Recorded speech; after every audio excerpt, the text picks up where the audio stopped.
ভারত থেকে জাল নোট আসছে, তাহলে সরকার এদেরকে বেতন কী জন্য দিছে? বেতন দিয়ে কাদের রাখছে যে জাল নোটে ধরতে পারে না? আমার কথা হলো, ভারত থেকে এই যে সীমান্তবর্তী এলাকায় কোটি কোটি টাকা জাল নোট ধরছে, জাল নোট ঢুকতেছে বাংলাদেশে, প্রবেশ করছে, এবং জাল নোটের যে চিহ্ন, এই চিহ্নটা আমাদের দেশের টাকার সেম। মানে আপনি কিন্তু বুঝতে পারবেন না যে কোনটা জাল আর কোনটা আসল, এমনভাবে বানিয়েছে সব কিছু হুবহু। সারা বাংলাদেশে যে পরিমাণ, বিশেষ করে হাট বাজারে গরু বেচতে গেলে, মোষ বেচতে গেলে জাল নোটের সরাসরি এত পরিমাণ আসছে, যেগুলো সাধারণ লোককে দেখালেও বুঝতে পারে না। সবাই মনে করে এটা আসল টাকায় তো, কিন্তু ধরা পড়ে সেই জায়গায় যে পরক্ষণে বোঝা যায় যে জাল টাকা ব্যাংকে গেলে, অথচ সেই ব্যাংকেই যখন আপনি আবার টাকা নিতে যাবেন, ব্যাংকাররা জাল নোট ঢুকিয়ে দিচ্ছে। এমন অনেক হয়েছে যে হাজার হাজার টাকা নোটের মধ্যে 2-1টা করে জাল নোট পাওয়া যায়। যখন আপনি বাড়ি গিয়ে কখনো বুঝতে পারবেন না, দেখবেন সব আসল নোট। ব্যাংক থেকে কিন্তু টাকা দিয়েছে। ব্যাংকের টাকা নেওয়ার পরে পরবর্তীতে আপনি যখন আসবেন ব্যাংকে, আবার যখন জানাবেন এই জাল নোট ছিল, তখন বলে আপনি 7-8 জানাননি কেন? মানুষ কি সাথে সাথে সব কিছু জানে? দেখা যাচ্ছে এটা আসলের মতোই, নকল অনেকেই বোঝে না বা পার্থক্য করে না। আমার কথা, জাল নোটের মেশিন কেনা হোক, প্রতিটা হাটে হাটে থাকবে, প্রতিটা জায়গায় থাকবে। বিশেষ করে যারা ধান কিনে, এই যে ধানের সিজন আসছে, এখন বাংলাদেশ ধান কাটা মারা হবে, এইগুলাতে জাল টাকার মানে মেশিন থাকবে, যে মেশিনে যাওয়া মাত্র কোনটা জাল আর কোনটা আসল দুটো আলাদা করে দিবে। ভাই, বাংলাদেশকে নিয়ে ভরসা নেই, সব জায়গায় 2 নাম্বারই তো। জাল টাকার নোট চেনার যে মেশিন, সেটাও যদি 2 নাম্বার হয়, তাহলে আপনি বুঝবেন কি করে? বা সেটা যদি 2 দিন পর নষ্ট হয়ে যায়, তাহলে বুঝবেন কি করে? কারণ বাংলাদেশের যত 2 নাম্বারের ফান আছে, ফোন দিয়ে আছে, ফাঁদ আছে, সবগুলোই মানুষ বের করে ফেলে। এখনই আপনি আসল বের করছেন, মানে সকালে যদি আসল বের করেন, বিকালের মধ্যে তার নকল বের হয়ে যাচ্ছে। এতটা ধুরন্ধর হয়ে গেছে মানুষের মধ্যে, মনুষ্যত্ব উঠে গেছে। ভারতের যতগুলো সীমান্তবর্তী এলাকা আছে, সব জায়গায় সেনাবাহিনী বসানো হোক, সব জায়গায় সেনাবাহিনী পাহারা দিক। আপনি দেখছেন না চট্টগ্রামে যে সেনাবাহিনী ক্যাম্প করতে গেছে, বাধা দিচ্ছে। কেন বাধা দিচ্ছে? কারণ এদের মাধ্যমে জাল টাকা, অস্ত্র, দেশ ধ্বংস করার মূল যে মানে প্রধান যে বড় বড় মেজরগুলো যে কাজগুলো, সেগুলো এদের মাধ্যমেই তারা শত্রুরা সংগঠিত করে থাকে। ভারতীয় থেকে এতগুলা জাল টাকা ঢুকছে, এটা কিন্তু আজ নতুন না, এটা কিন্তু অনেক আগে, যুদ্ধের পরেও জাল টাকা মানে ঢুকিয়েছিল বাংলাদেশে। এখন আবার বলবো না, অনেক দিন থেকে জাল টাকার নোট তারা দিচ্ছে। ভারত থেকে যতগুলো মদ আছে, 2 নাম্বারের জিনিস আছে, এগুলো জিনিস প্রতিনিয়ত ঢোকে। কিন্তু আফসোস, বাংলাদেশের লোকজন ভারত থেকে গরু আনতে পারে না। ওই গরু আনতে গেলে বাধা। কেন ঢুকবে? বাংলাদেশের সাধারণ জনগণের মানে যে গরু পালতেছে লস হবে। এই কিসের লস? গরুর মাংসের দাম কমাতে পারে না, 600 টাকা কেজি গরুর মাংস, আর গরু বিক্রি করতে গেলে দাম নেই। তাহলে ভারত থেকে যদি গরু আসার ফলে আমরা গরুর মাংস 200 থেকে 250 টাকা সমস্ত জনগণ খেতে পারি, তাহলে সমস্যাটা কোথায়?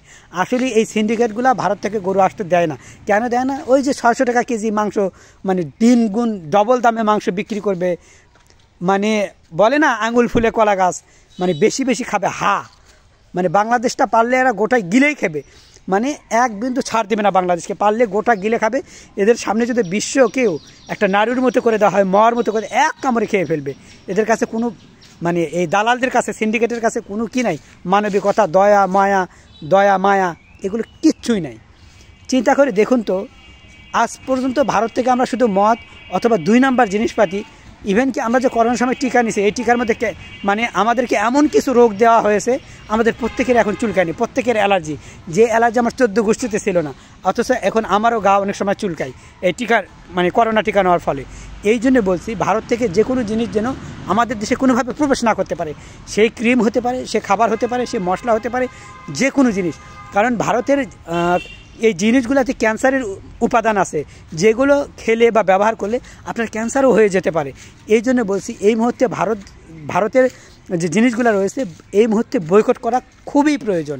আর জাল টাকার নোটের কথা বল, সীমান্তবর্তী এলাকায় এমনভাবে কোনো ভারতীয় যাতে প্রবেশ না করতে পারে, এবং টাকার লেনদেন যাতে করে কোনোভাবে না হতে পারে। আর আমাদের বাংলাদেশ যেহেতু জাল টাকার নোটে ছড়িয়ে পড়ছে, এগুলো দ্রুত ধরা হোক, এবং জাল টাকার মেশিন বের করা হোক। সেই মেশিন যাতে 2 নাম্বার আবার না হয়, যাতে করে আমরা টাকার লেনদেন করব মেশিনের মাধ্যমে। আমরা আর কার উপরে বিশ্বাস ভরসা হারিয়ে ফেলছি রে ভাই। আর কত জ্বলতে মানে বলে না, জ্বলতে একবার কয়লা হয়ে গেছে, আর কিচ্ছু নেই।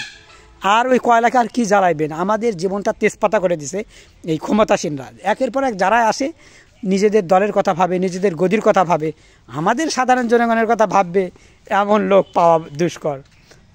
মনে হয় না এরকম লোক বাংলাদেশে আছে। বইয়ের পৃষ্ঠায় গল্পগুলো মানায়, আমাদের দেশে হবে সেই ছেলে কবে কথায় না বড় হয়ে কাজে বড় হবে। আমি চিন্তা করি মাঝে মধ্যে এই বইয়ের পৃষ্ঠা কি কেটে ফেলা যায় না, বা বইয়ের পৃষ্ঠা কি চেঞ্জ করা যায় না, বা এই ছড়া কি বাদ দেওয়া যায় না, অন্য একটা ছড়া লেখা হোক আমাদের দেশে হবে 2 নাম্বারই কবে 3 নাম্বার থেকে এবার 6 নাম্বারে যাবে, এমন কিছু ছড়া লেখুক। কারণ আমাদের দেশে তো 2 নাম্বার ক্ষেত্রে চ্যাম্পিয়ন প্রতিটি জায়গায় রে ভাই। আমাদের টাকায়, আমার কথা হলো মানে তোমরা সরকারি চাকরিজীবী যারা করো বেতন তো পাও কাদের টাকায়? জনগণের টাকায়। সেই জনগণকেই তোমরা মারার জন্য মানুষ হিসেবে মানুষ মনে করেন। আপনি ব্যাংকে যাবেন, লাইন ধরে দাঁড়াবেন, মনে হবে কি জানেন আপনি ভিখারি দাঁড়িয়ে আছেন।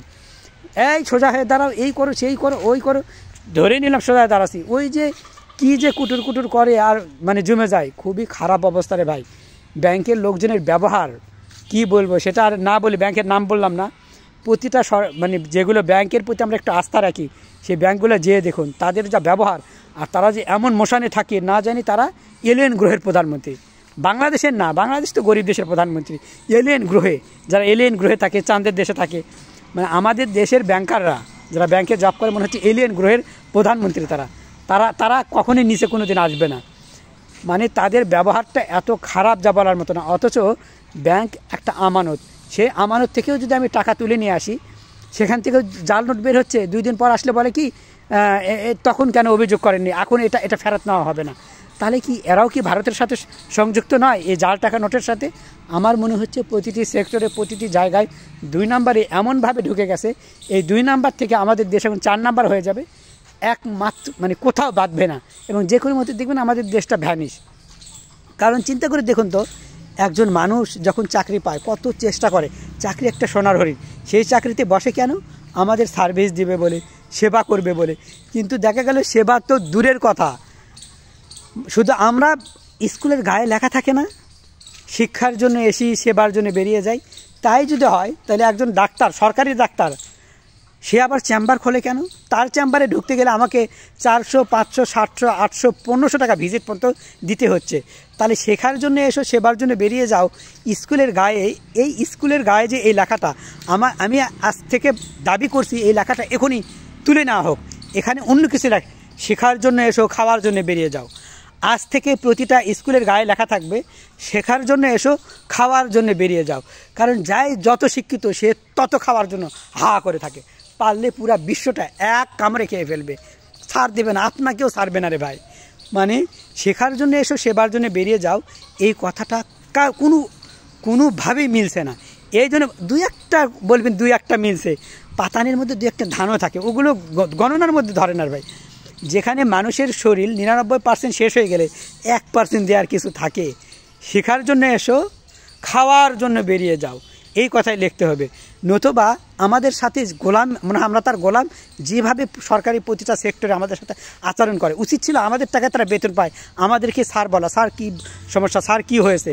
অথচ আমরাই তাদেরকে স্যার স্যার স্যার স্যার বলতে বলতে মুখে ফেনা তুলে ফেলে দিই। এই স্কুলের গায়ে কি লেখাটা লিখছে, শেখার জন্য এসে সেবার জন্য বেরিয়ে যাও, তাদেরকে বলছি। এবার লিখবে শেখার জন্য এসো, খাওয়ার জন্য বেরিয়ে যাও।